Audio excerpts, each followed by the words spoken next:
So it seems that using Benzedrex is really effective for preventing the cough reflux that you get from vaping Delta 8 cards.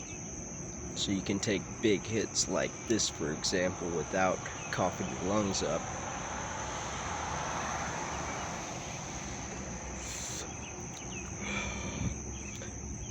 Yeah, see?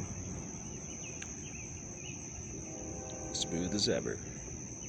So, I'm gonna keep doing it over and over so you can see my endurance and how much easier it is to vape with Benzedrex in your system.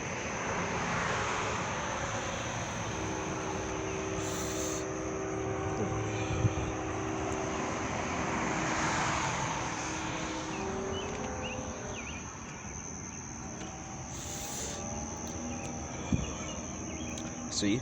No coughing. Like, it's just smooth as can be. I feel a little bit tingle that could form a cough, but it's like so minor.